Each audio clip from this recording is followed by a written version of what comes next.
So everyone an idea. Startup Grind was founded just over 10 years ago, actually in Palo Alto, and it really started as kind of just a casual gathering of early stage founders. But that very, very quickly grew to dozens and dozens of founders getting together. Then at some point in time, our wonderful founder, Derek Anderson, decided, you know what? How about if I bring in someone like our wonderful guest here today and kind of have them share their story in a fireside chat? And that just exploded.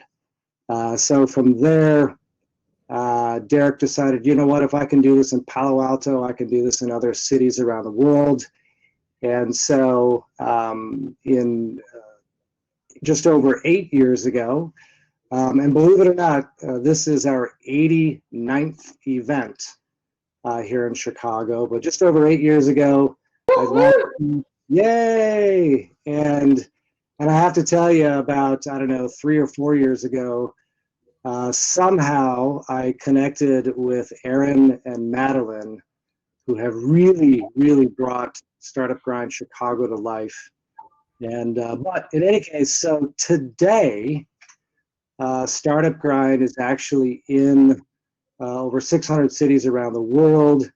And we have our global conference. Unfortunately, I hate to say this, but because of COVID, we're probably not going to have it this year in Redwood City. But this past year, we had thousands of folks. But in any case, so first, our values here at Startup Grind. You know, I'm sure everyone can read, but it really is about helping others and making friends and not just connections, and of course, giving first. But you know, why do we do this? Why are we all here? And it really comes down to three things. It's about inspiration, education, and connection. And the first two, certainly our wonderful guest here today will inspire and educate. And hopefully today we'll have an opportunity for everyone to connect in some way, shape, or form. But here's my thing, is that if and when you do connect with somebody here today, please reach out to them, not in the confines of this virtual world that we're living in, but do something together with at least one other person. And if you do that, I promise you, only great things will follow. So on that, Tom, yes. Tom, I feel like we could use some connection. I would love to send us all into breakout groups for maybe just like 4 minutes where we can all have a chance to just maybe say one thing that made you smile today or this week or this weekend. Pick something that made you smile. I'll send us into breakout rooms and just say hi and tell somebody else what made you smile. Can we do that? We all good with that? Yeah, let's do it. Let's do it, man. All right, great. All right, here we go. Hang on, everybody.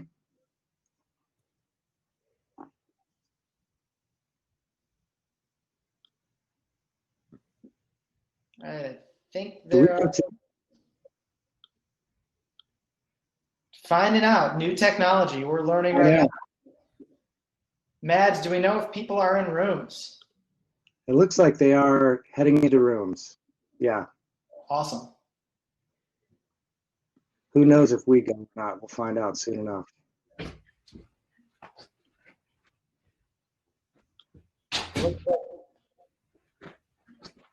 Oh yeah, there we go. Sweet. They're in rooms. Now, can I send you guys into rooms? Kim, we're working with this brand new technology, as you can see. What are you using? It's not Zoom. Oh. It's not Zoom. It's not Zoom. What is it? It's our own. It's your own. You built it. Wow. Very cool. Yeah. So, yeah, it looks like we do not go in. So I could tell you very quickly, this is kind of interesting. I know that, well, so originally with Startup Grind, we were cobbling together things like Eventbrite and Meetup and other platforms, and we very quickly outgrew that And so the founder of Startup Grind ended up building and launching Bevy. But here's what's really interesting is that one of the first investors, and it's now, I think we've raised about 22 million. One of the very first investors is Ryan Smith with Qualtrics. Oh, yeah. Ryan, who I know well, as you know. So he is good buddies with Derek Anderson. Oh, that's cool. It's a small world. It is a very small world. Very small world. There's another thing I have to share very quickly before folks get out is I didn't realize you worked with DoubleClick. Yeah. So yeah. One of the startups that I grew early on got bought by DoubleClick and then got bought by Google. Oh, really? So what was that? Yeah. What company? It was, oh my gosh, I can't believe I can't remember it. Wow. I know, it's my second company. Performance. Sorry, Performance. Oh, yeah. There were Oh some my great God, how can I not remember that? on that team. I put you on the spot. I asked you a trick question. I know. That seems so long ago. Well, actually, it is a long time ago. Yeah, it is a long time ago. All right, we're going to give, I think we still have some attendees who didn't get into the rooms who are still here with us. We're going to give everybody in the rooms another minute or two, then we'll bring everybody back. And Tom, we're going to do AWS before we do our surprise intro. I don't think Kim knows the Startup Grind. I have no idea what's coming up, but I'm ready. Good. That's how we like it. It's not too painful. Not too painful at all. That's what I can guarantee. Perfect. And Mads, you got the video queued up? Yeah, I have it. Awesome. All right, we'll give them another minute. And we have people from Tehran, from New Zealand, from where else are people zooming in from? From India. Ayush. Wow. Welcome. Yeah. 4 a.m. Well, thank you for signing on so early. Wow. We got some Canadians. Canadians, what a good start to your Friday. For those of you in India. Yeah. Friday's already started. Maybe not time to drink though, but we're not going to judge. That's right. 2:40 a.m. for somebody. Yeah, that's where the time zones really get tricky, where they change to the half hour. All right, we're going to bring everyone back. Tom and Mads, I'll let you go from there. Okay. Sounds good. See how everybody coming back works.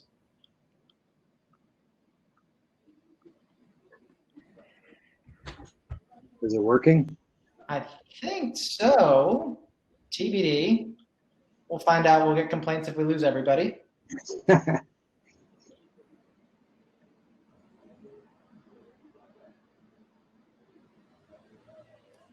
Chat us in the chat box if you're back from the breakout group. And then just give me the green light when I should play it. You guys can see my screen, right? Yep. Okay. Yep. Looks like the breakout rooms won't be closed for another 5 minutes. I don't know. Let me try it, Aaron. Let me try this. Yeah, here we go. You got it, Tom? I think so. There should be a button that says end breakout room.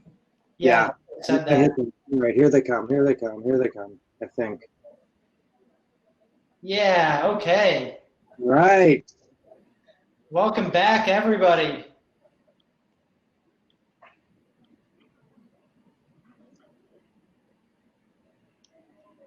All right, I think we're ready to go, Mads. Green light. All right. Shout out to our sponsor, AWS. There's a reason why for the last 13 years, startups overwhelmingly prefer to build on top of AWS. We have the largest number of services, making it easy for you to take on some of the biggest challenges with the smallest teams. We also have partnerships with the top VCs, accelerators, and incubators around the world, making it easier to secure your next round of funding. I'm a solution architect with the AWS Xstart program. What we do is we work with startups in the education sector, and we help them build their services on AWS. So We Power Tech is AWS's diversity and inclusion outreach program. The program is really twofold. One is to increase the number of underrepresented technologists within the industry, And the second is to provide a platform for them to be seen and heard. If you're wondering how the AWS evangelism team might be able to help your startup, there are many ways. We're technically credible across our entire catalog of products, so we can help you figure out which services might be able to meaningfully impact your business. We also want to help tell your story. So if you're building something cool, we want to know about it and help spread that message to the world. So you might end up on stage at an event like AWS Summit. If you're a startup, you should also definitely check out the Aws Lofts. These are event spaces that are free to anyone with an AWS account. You can treat them like co-working spaces, but the awesome thing about them is that we also have people like technical evangelists like myself, solutions architects that come and give hands-on technical workshops and sessions to help you learn how to more effectively utilize the AWS products and platforms that you're already building on top of. We are a dedicated team of people that love startups, that we just want to come and help you with whatever we can, whether it be technical or business focused. We are here to help guide you and make sure that you do have a say in what's going on. We do get your feedback. We do bring that feedback to the service teams. That is what we're here for.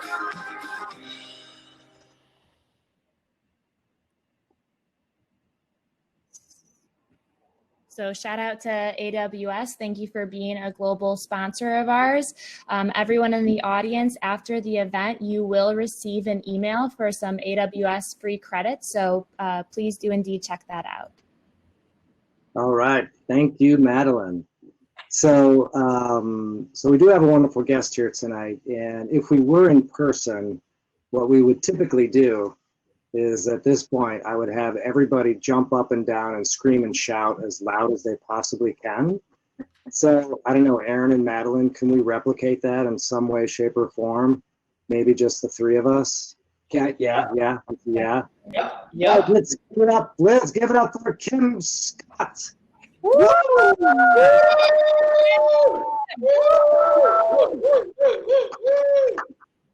Feeling the love. Thank you.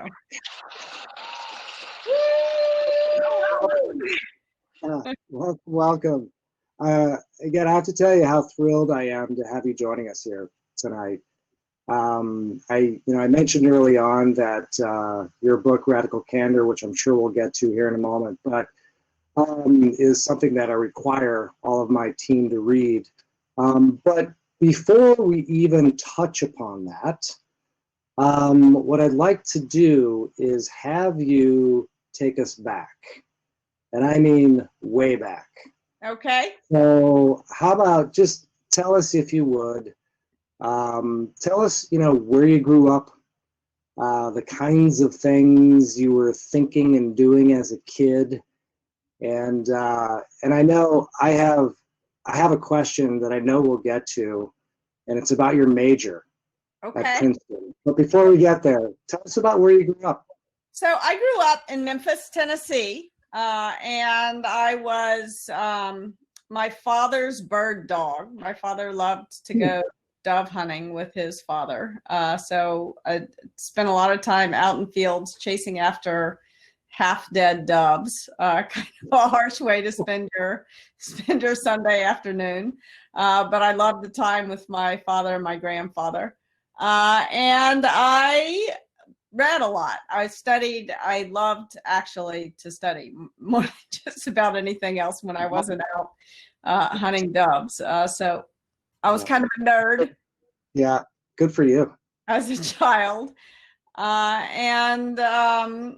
What else interesting about growing up in Memphis? It was actually a pretty quiet, calm way to grow up.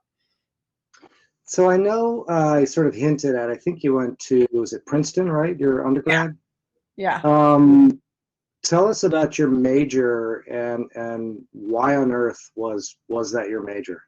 So I studied Slavic literature and languages. Why did I study that? It was actually a very specific reason with kind of a quirky story. So when I was a senior in high school, the headmaster of my school was invited to go on a U.S. Air Force outreach to the citizens of Memphis, Tennessee trip.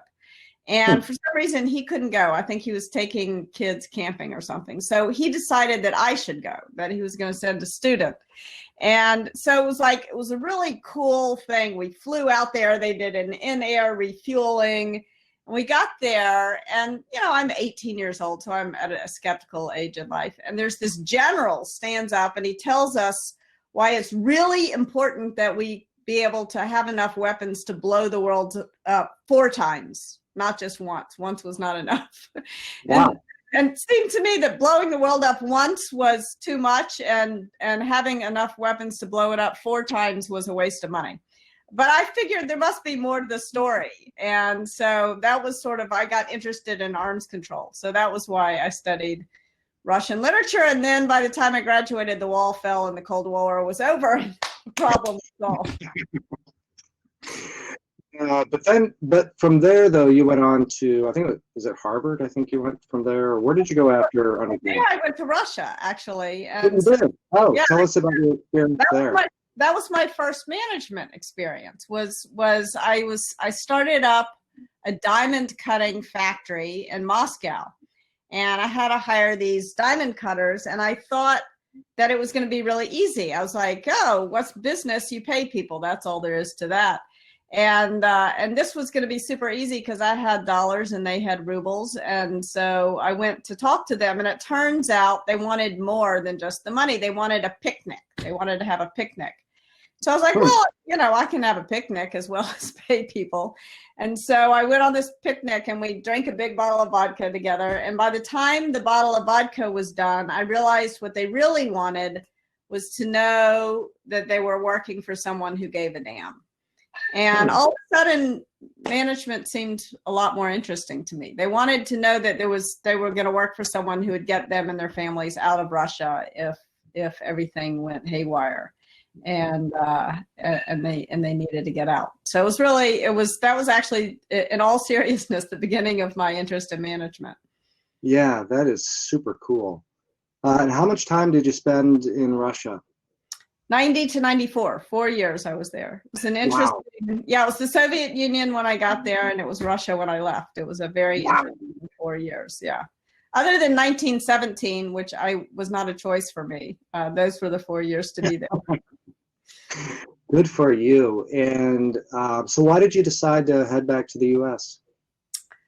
It was getting pretty harsh there. The day I decided to leave was the day I read in the newspaper that one sort of banking mafia was beheading the members of the competitive banking mafia and leaving them on stakes outside a suburb of Moscow. And I thought that was the kind of thing that happened in the Middle Ages, not time to go. Before, time to go. It was too rough.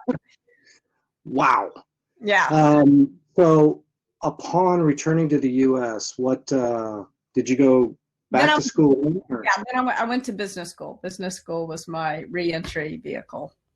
Got it. And then out of there, so now we're talking about what, mid 90s, right? So 96-ish. Yeah, 96, 94 to 96, I was at business school. And then I worked at the Federal Communications Commission. I was the only member of my class from business school to go work at the federal government. Working for Reed Hunt on telecom deregulations. So tell us about that experience and how that experience led you into sort of the for-profit sector.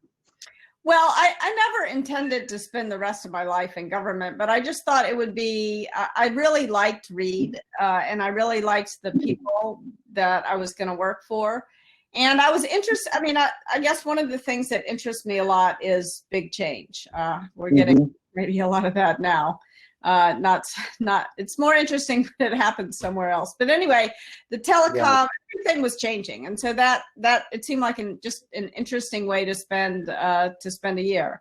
And then when Reed left, I decided to leave. It was also, I knew that it would be a little frustrating working in a bureaucracy. I didn't know quite how frustrating it would be. So that was what led me from the FCC to a small startup. I worked at a early voice over IP startup based in Jerusalem, but I was based in New York.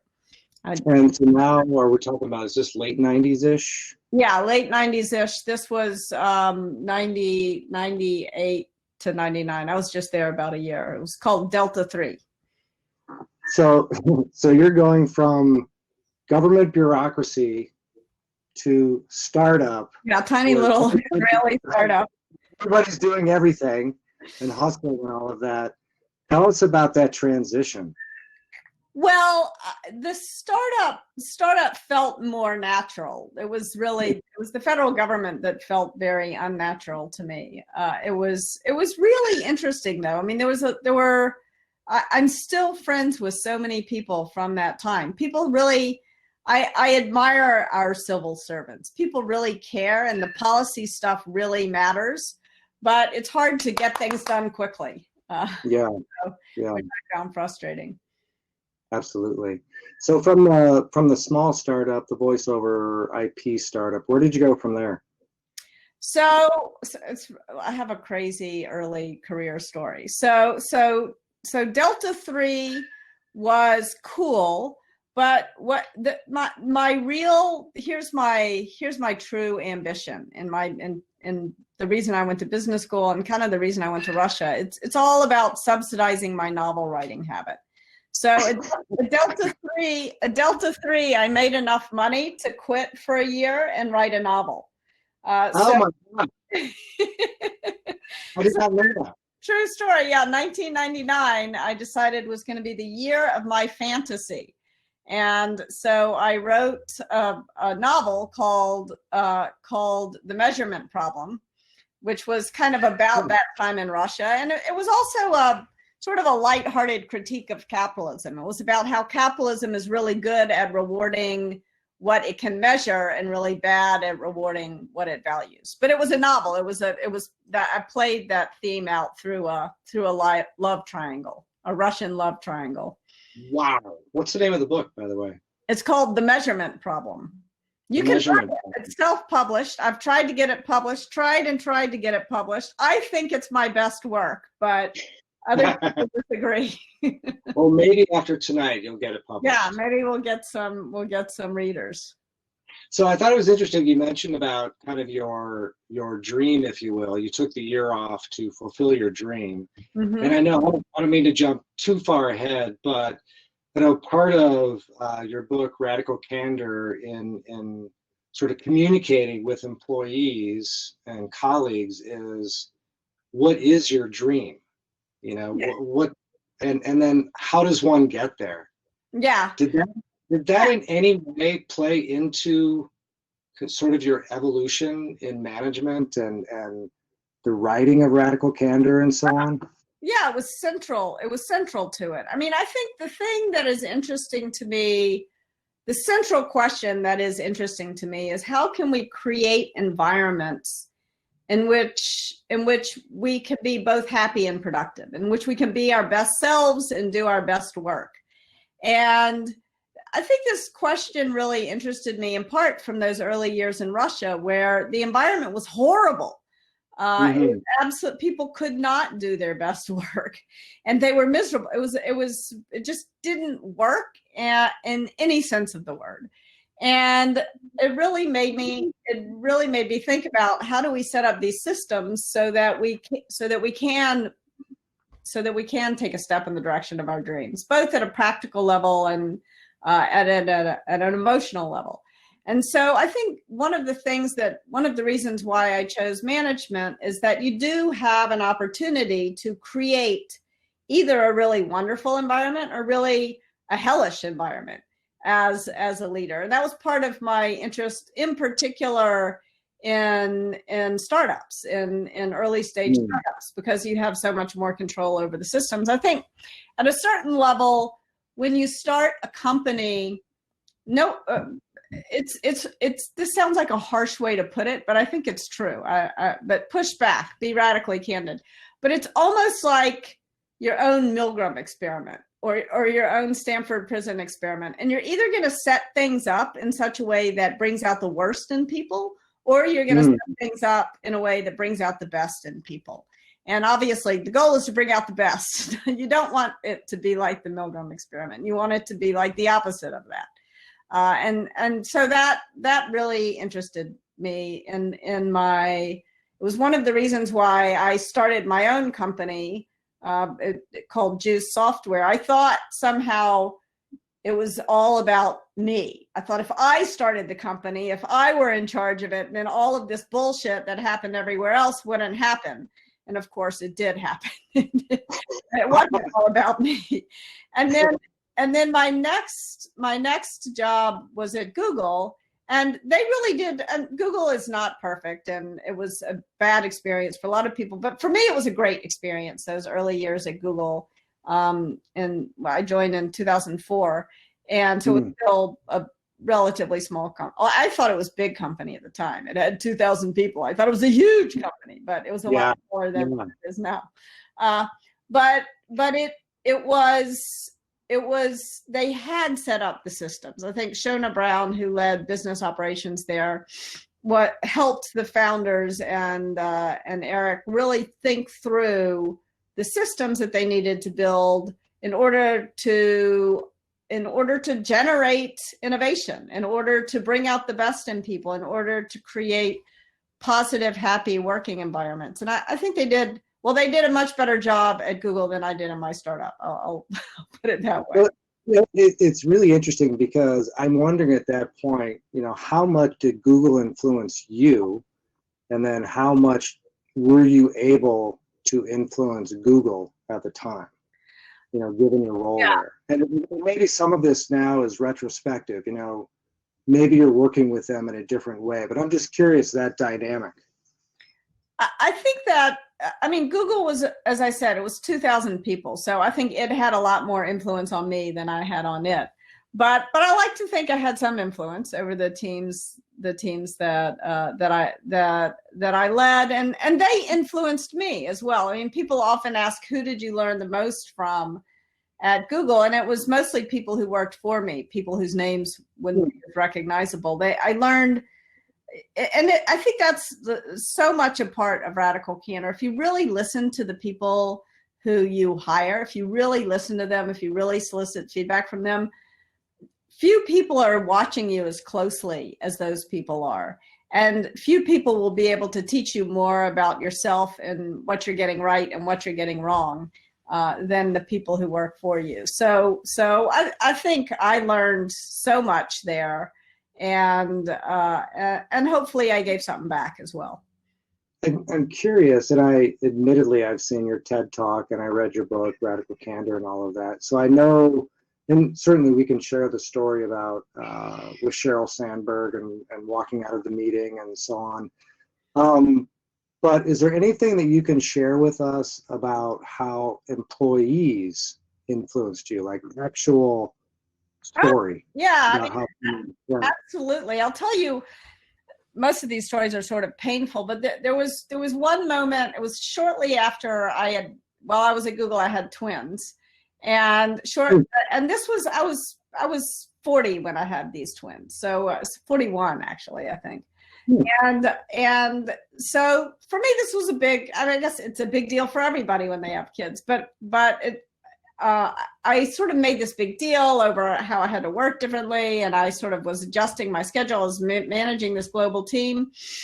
And I moved a big meeting, because it was I had sort of set aside breakfast time with the kids and dinner time with the kids. And as it turned out, the way I set up the meeting interrupted everybody who was in Ireland's dinner. And one of the guys on the team said to me, we have kids too, Kim.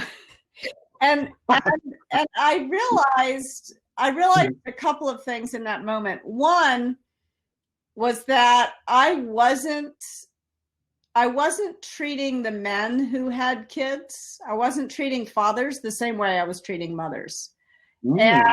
And that was a very painful revelation. That's what he said it more gently than that, but that was true.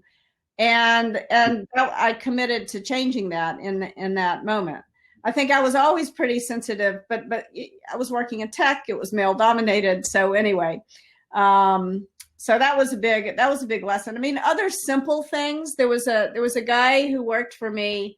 I tend to make my mind up pretty quickly about things and sometimes about people. And I don't like to think of myself as a person who makes harsh, quick judgments about people.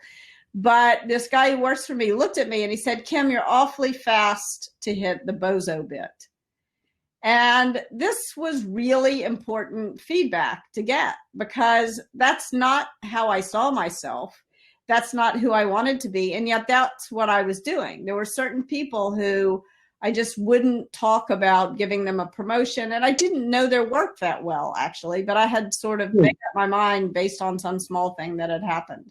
So that really pushed me to keep an open mind and not to like write people's names in boxes and leave them there. So I have, and I'll probably have 30 more stories like that. But if you really listen to these things that people say to you, you'll learn a lot from them. That's extraordinary. Those are two great stories. I appreciate that. So I know at some point, well, tell us about, I mean, eventually you left Google and started working with a number of other companies and so on. How did that come about? Like, how did you decide you were going to do that, and why? So the decision to leave Google is a complicated one, and I'm not sure. I'd probably have to go through years of therapy to really answer honestly the question of why. So I'll give you kind of a superficial answer to that question, because it was a hard decision. And in fact, when I left Google, I thought I was kind of like in control. And when the HR person who I was friends with, who I really liked, came to like get my computer and my badge, I burst into tears. And I mean, not like little, like full on snot running down the face.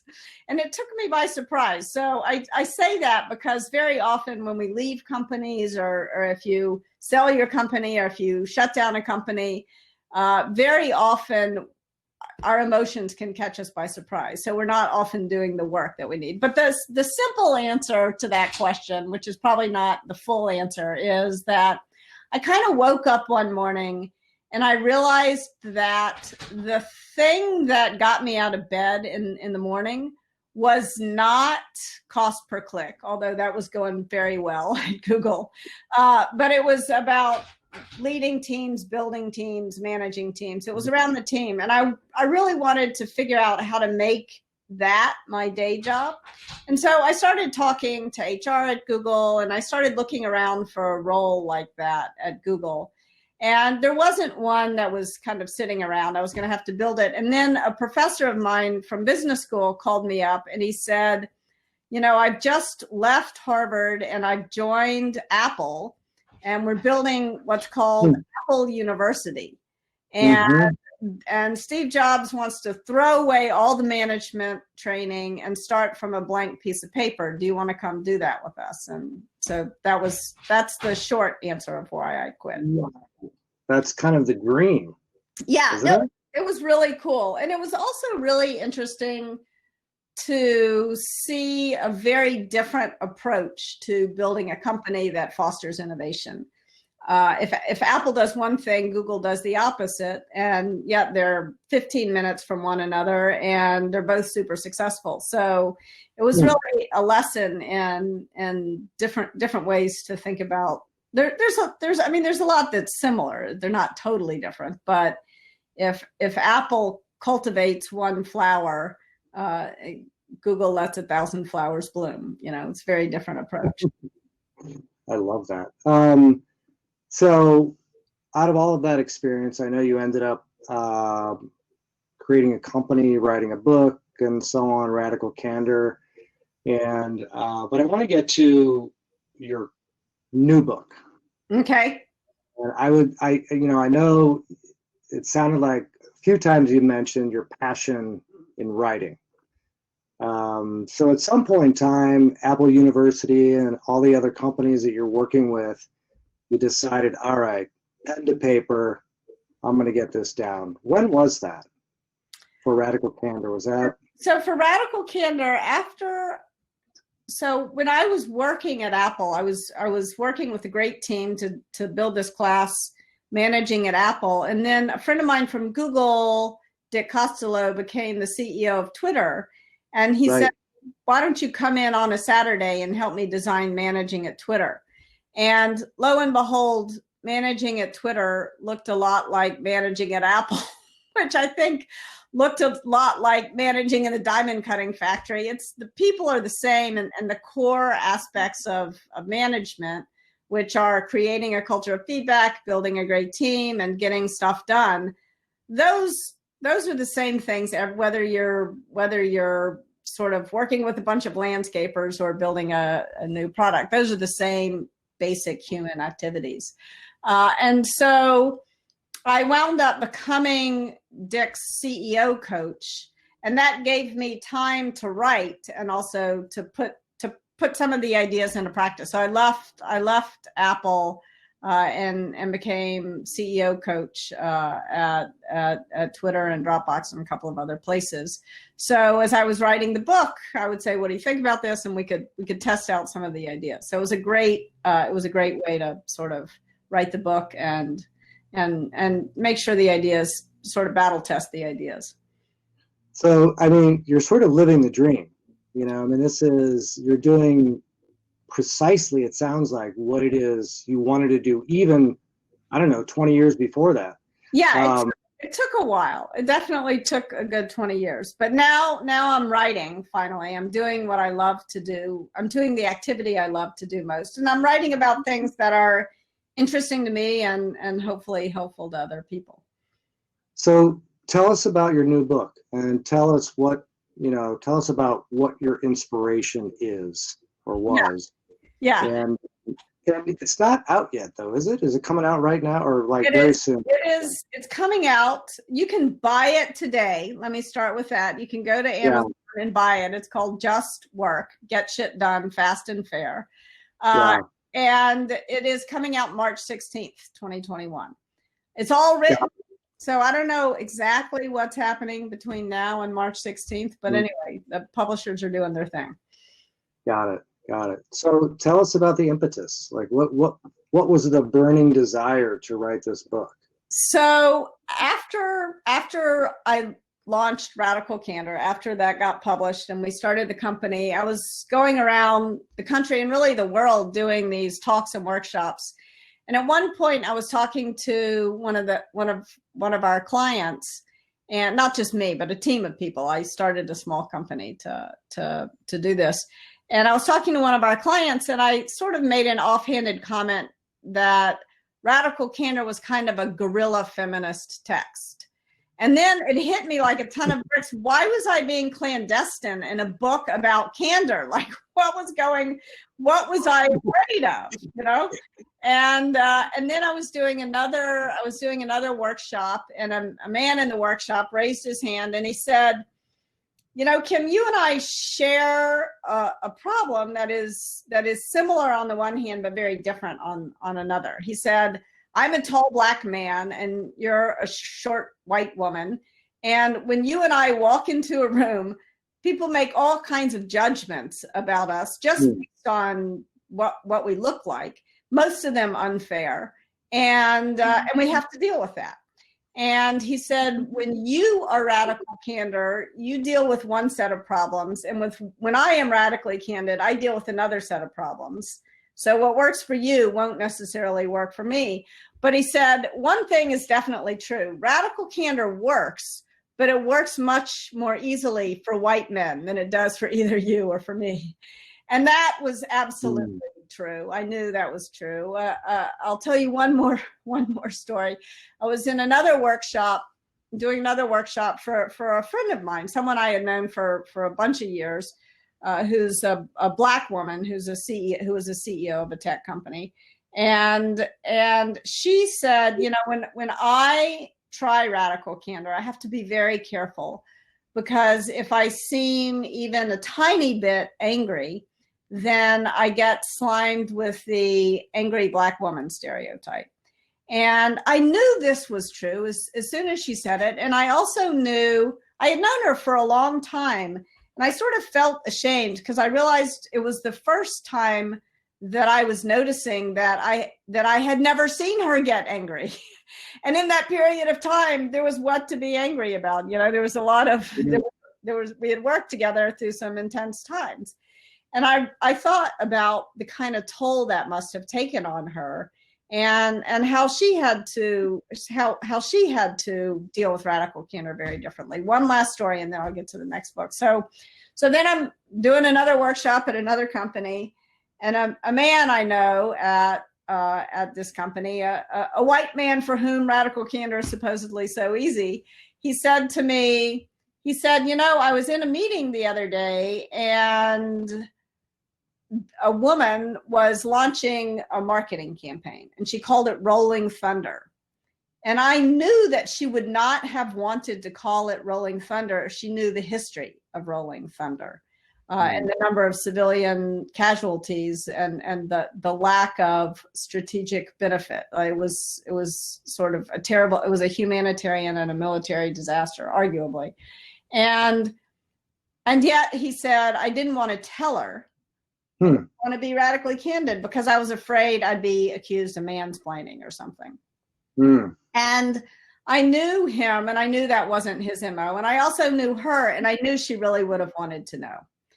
And so I realized that there's so much injustice in the workplace that we have to address if we're going to build the kinds of workplaces that in which we can all do the best work of our lives and build the best relationships of our careers. And so that was how Just Work was born. The set of those and probably 500 other similar experiences.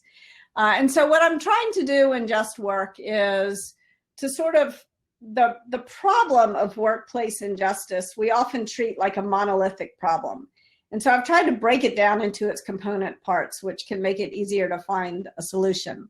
And so who knows? This is based on my lived experience. This is not capital T truth, but here's a way to look at it that I hope will be interesting for people and helpful.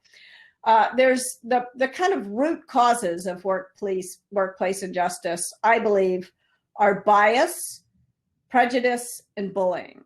And I think very often we conflate these three things, but they're very different attitudes and behaviors, and each one requires a different kind of response. So I define bias very simply. It's not meaning it. I define prejudice as meaning it, and I define bullying as being mean.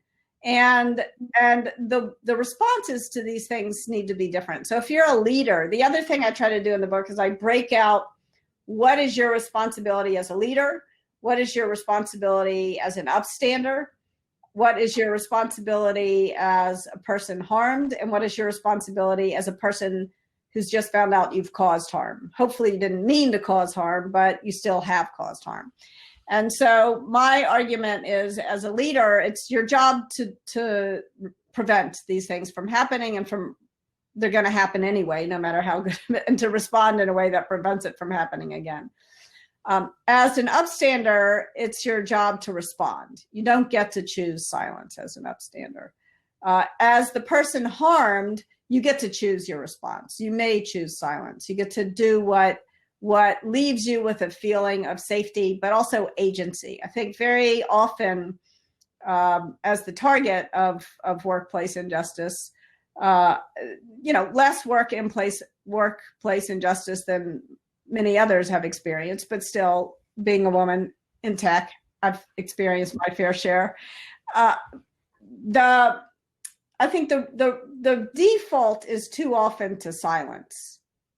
And this can create this kind of silence and rage syndrome. And so I'm not saying you can't be silent. You can do whatever you want to do, but I'd like to change the default. I'd like to encourage people to make a conscious choice. And then if you're the person who's caused harm, and we all are at the very least biased every day of our lives. We say something that's biased, that reveals some bias. Then it's your job to listen and to make amends, to try to make it right. So those are the roles. So what are some different responses to bias, to prejudice, and to bullying? You ready? Do you have a question, or should I jump into some more stories around this? Well, one question I do have, and I'm curious. This seems incredibly timely. I started it before Harvey Weinstein's story broke. So One Okay. of the hardest things to write about writing this book has been the volumes to read every day. Well, I'm listening and I'm actually writing notes and I'm like, oh my God. I mean, this is, I remember the gentleman who's the founder of Idea Labs. Mm-hmm. He looked back and he took a look at he was involved in 100 startups. And he wanted to see what were the common threads for success and failure and so on. And everybody immediately will assume it was the team, capital, and all those things are very important. But the number one thing, do you know what the number one thing was? Timing. Yeah. And I'm like, this book, what you're talking about, like there couldn't be, at least in our lifetime, a better time. I mean, it's astounding. This is why it's frustrating that it's not coming out till March. Yeah. How do we get it out quicker? Anyway. Everybody can tweet at St. Martin's Press and say, we need it now. Oh, by the way, I just want to mention to folks, if you want to ask questions, put a question in the chat. And I'm going to try to get to some questions that folks have, but keep going. Yeah. I didn't know if I had a question in there, but I just thought it was unbelievable timing. Yeah. Yeah. Don't really tweet at St. Martin's Press. There's no way to speed it up. Believe me, I've pounded them. You can just pre-order it. You can just pre-order the book. All right. Everybody pre-order. Actually, if you really want an advanced reader copy, I can get you one in about 3 weeks. So, yeah. So send me your snail mail address, and I will snail mail them to you. Or the publisher will snail mail them to you. So let's talk for a minute about the difference between bias, prejudice, and bullying. So I want to just sort of describe what these things are by telling a story. So the first day of my first summer internship, I'm 18 years old. It's after my senior year of of high school in Memphis, and I'm working at a bank. And I'm a summer intern there. And a man I know at the bank walks up to me and he says, I didn't know they let us hire pretty girls as interns. And that was bias. He was not trying to bully me. He didn't have any deep-seated sexist beliefs or prejudices, but with those words, he actually exiled me from my home. I was 18. I didn't know what the hell to say, but I just decided in the moment that I was not gonna work there, and in fact, I was not gonna work in my hometown. I had to get out of there if I wanted to build my career. Certainly was not his intention, and again, if I didn't have the default to silence, maybe his words didn't have to have such a big impact on me, But anyway, so that was an example of bias. Now, if there was a culture at that company, if the leaders at that company had created what I call bias interrupters, I think this is sort of the leadership response to bias. So where people understand what bias is, but you don't stop at simply an unconscious bias training. What you do is you talk to your team and you come up with sort of what's the catchphrase that we're going to use to interrupt bias with. And it could be something as simple as, I don't think you meant that how it sounded, or it could be bias alert, whatever words work. And the leader should not dictate the words. The leader needs to really work with their team to understand what words are going to work for their team. And if these kinds of things get interrupted in the moment, then we all learn. It benefits everybody. So if a third party standing next to us at the elevator had said to him, I don't think you meant that how it sounded, it would have had a very different, and it wouldn't have been really as big a deal. It would have been way easier for me. It shouldn't always be the target of the bias who has to respond to the bias, because usually you're underrepresented.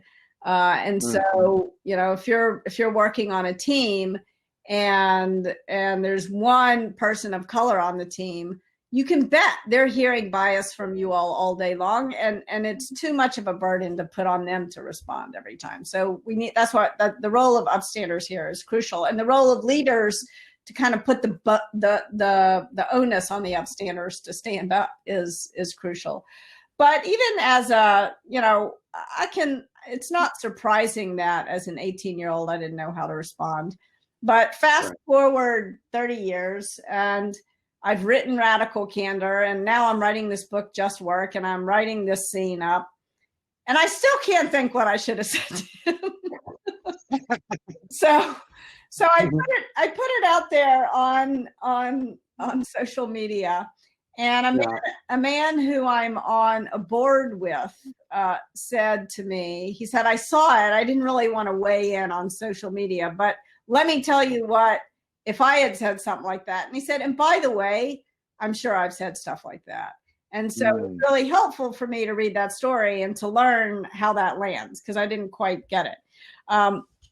But he said, if you had said to me, I don't think you'll ever take me seriously when you talk to me that way, and I don't think I can work here when people talk to me that way, he said, that would have stopped me in my tracks. And of course, that's what I should have said, but it was so helpful to that's why the role of the upstander and talking about these kinds of, I call them the gobsmacked moments, where somebody says something to you and it's so kind of offensive, you hardly know how to respond. And this happens to everybody. If we can practice these moments and maybe even laugh about them together a little bit, then bias becomes so much less of a scary thing. And it really doesn't need to be, it can be incredibly, I don't mean to minimize the damage and the harm and the pain that bias can cause when it goes unchecked. But we can't, this is something we can respond to with agency and grace. So that's bias. Now, what about prejudice? I think for me, at least, one of the most painful things in the last few years is to realize how often things that I assumed were unconscious bias are actually conscious prejudice. And so what do we do about prejudice? Because if you're a leader, you can't really control how people think. You can't control people's beliefs, and you don't really want to try. But what you can control as a leader is how people treat one another. You can't create rules about how people act. You can say, you can believe whatever you want, but you can't impose your beliefs on someone else. So you can create a code of conduct where it's pretty clear what's okay and not okay to do and say in the workplace. So I'll give you an example of dealing with prejudice that happened not too long. Well, it was a while ago, actually. So I was working at a company that did have a good code of conduct and pretty clear expectations for behavior. And I was chit-chatting with a guy before a meeting, and he said to me, yeah, my wife works because it's better for the children. And I assumed he didn't quite mean that I shouldn't be working, but I just sort of wanted to make a joke of what he said to clarify. So I said, yeah, I decided to show up at work this morning because I thought it would be good to neglect my children. And I thought he would kind of laugh and we would move past it. And instead he said, oh no, Kim, it really is worse for the children. So he, and so he really believed this, and he thought he was doing me a favor to tell me that I was neglecting my children. And so now I'm encountering not unconscious bias, but a conscious prejudice. And so you have to decide in these moments, like, what are you going to do? How are you going to respond? And so what I find really helpful as a response, especially if you have a code of conduct in your workplace, as a response is what I call an it statement. So I said to him, it's an HR violation to talk to me that way. Like, I just laid it, I like, boom. Now, you may not always be comfortable with such a response. So other versions of the it statement, I mean, I could have also said it is illegal to discriminate against, that also would have been a boom it statement. But there are also gentler it statements, like it is really cruel to tell me that I am neglecting my children, or it is not your business how I raise my family, just as it is not my business how you raise your family. So there's you can appeal to the law, you can appeal to code of conduct, or you can appeal to sort of common human decency with your it statement. But the point of an it statement is you're drawing a line and you're saying you can believe what you want, but you can't impose your belief on me. And you're making that line pretty clear. And that's harder to do than the I statement, but it's not impossible. And good leadership makes it way easier to do, and way more likely that the bystanders become upstanders, that the third party sitting there might have said, whoa, you shouldn't have said that to her. So somebody said, is an it statement how you stay calm even while feeling disrespected? Yeah, I mean, for me, it's not for everybody. And really, I often don't feel calm. So that's like the reason why I call them the gobsmacked moments. But I do find thinking, like, not knowing what to say creates, for me at least, a sense of panic, because I feel like I want to say something.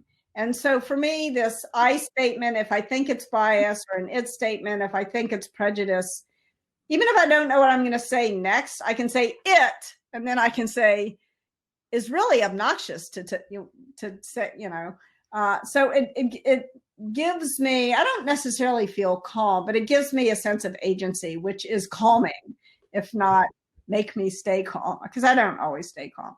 Now there's a third thing, which is bullying, So as a leader, it is your job to create consequences for bullying, because the problem with bullying, as we see, is that it works. It works unless there are consequences that are more dire than the benefit that the person doing the bullying gets from the bullying behavior. And so you need to create consequences in terms of conversation. You need to sort of interrupt bullying. You need to create consequences in terms of compensation. Make sure that and in terms of career, make sure that one of the things you're looking for is, you don't have to call it teamwork, but something that demonstrates that if you engage in bullying behavior, you're going to be penalized in terms of your performance rating, your bonus, and your promotion path. So I think that's really important. And then that makes it much easier if you're either the upstander or the target of the bullying to use what I call a you statement. So you can't talk to me like that, or even that's pretty aggressive. But the point of asking of a you statement is that it puts the spotlight on the other person. You're in a more active position when you're making the other person respond to you. Even something like, what's going on for you here, is a good use. It's a you question statement, but you're sort of directing. An I statement invites the person in to see things from your perspective. A you statement is kind of pushes the person away, which is what you need to do with a bully. So that's the sort of core of the book. There's two other parts of the book, but let's pause here and take some questions from folks. Yeah, there's a number of them coming in, but I was wondering, and this is a great question, I think, and I teach and preach this to startups. It's, sort of what's the metric that matters most? So in what you're trying to do, how do you personally kind of measure success? Like, is it number of books or number of things like this or number of clients that you have, or how do you measure success for yourself? So let's go back to that first book I wrote, The Measurement Problem, about how capitalism is really good at rewarding what it can measure and really bad at rewarding what it values. So I try not to get too tripped up, actually, on measurement. I mean, for me, radical candor, I've never felt better about radical candor than there was a moment after I gave a talk and a young woman came up to me and she said, I just became a manager. And then she kind of paused and she teared up a little bit and she said, and it was really hard. And I could imagine the things that were happening to her. Mhm. And then somebody gave me a copy of your book, and it was like I had an older sister like taking me through it. And now I'm having fun managing the team, and I think my team is having fun working with me. And we're hitting our metrics. And so to me, it's those little moments. It's those moments where you realize you've really helped one individual, and for me, that's kind of the metric of success. Although it's not really a metric, it's a story. I know. I totally get it. Aaron actually has a great question here. So how do you handle bullying tendencies from top leadership? Yeah, and that's, by the way, where it's most likely to come from. Not because leaders are assholes in some kind of essential way, but because power corrupts, I think. So the first part of the book is about these fundamental attitudes and behaviors, bias, prejudice, and bullying. The second part of the book is about discrimination, harassment, and physical violations. And there's kind of this power thing in between. Usually bias and prejudice plus power yields discrimination. Bullying plus power leads to harassment and also to physical violations. And so one of the most important things to prevent bullying from leadership, from top leadership, is to create a structure that has checks and balances. And so what do I mean by that? It's one of the things I really learned at Google. They did a good job of this. Google tried the holacracy thing, or to eliminate management. That was a disaster. It didn't work. You need actually leaders.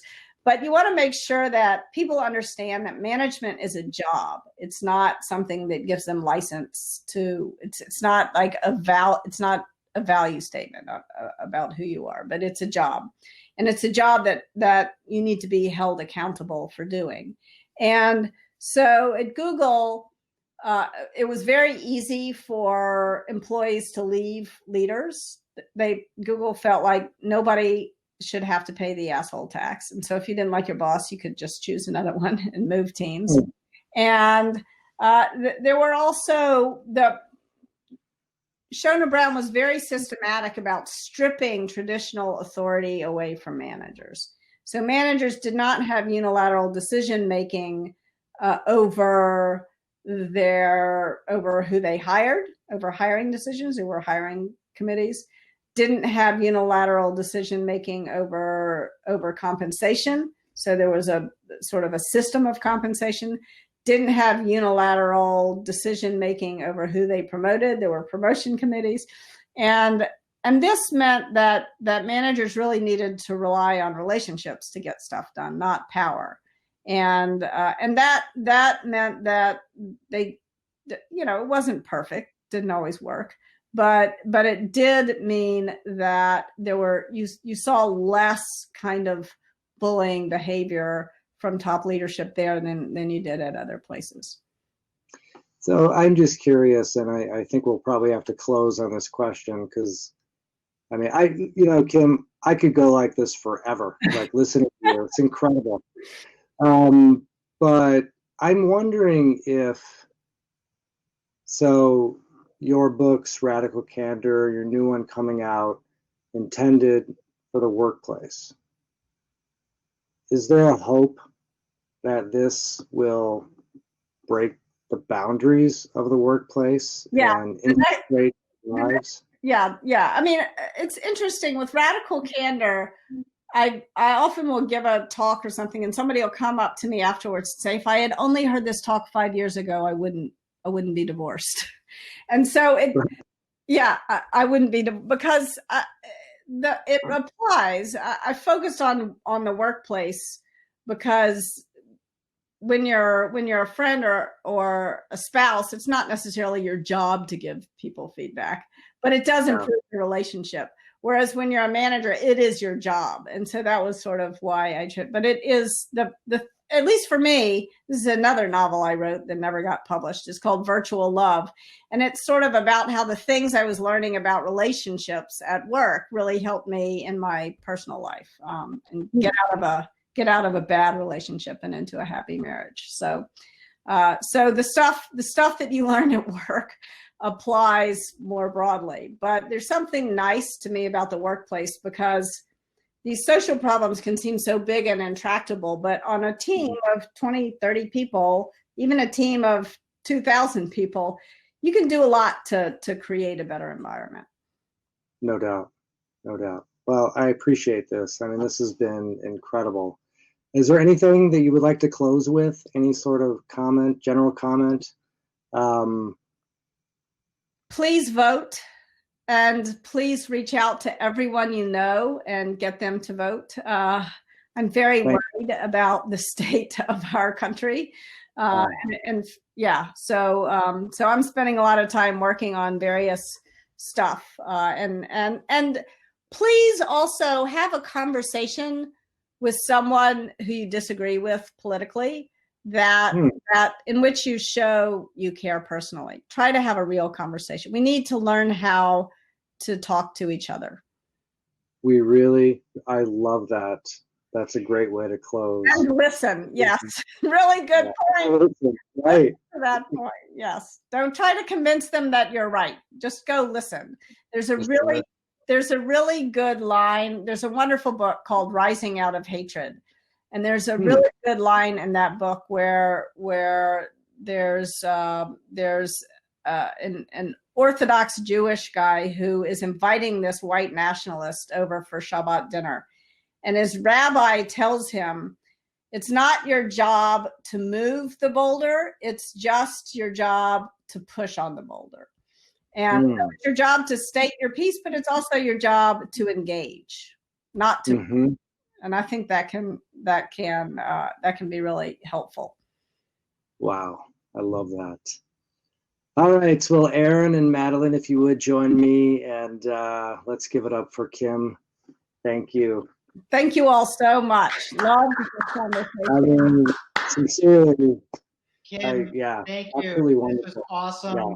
And I think the closing messages were just as important, if not the most important thing said, throughout the whole day, which is, right, get out and vote. The link is on there to register to vote. The link, make sure you have conversations with others. Give all your employees the day off to work on the polls if they need to do that. Give all your employees election day off, please. Yeah. I'm going to rent a bus and drive up to Wisconsin. Yeah.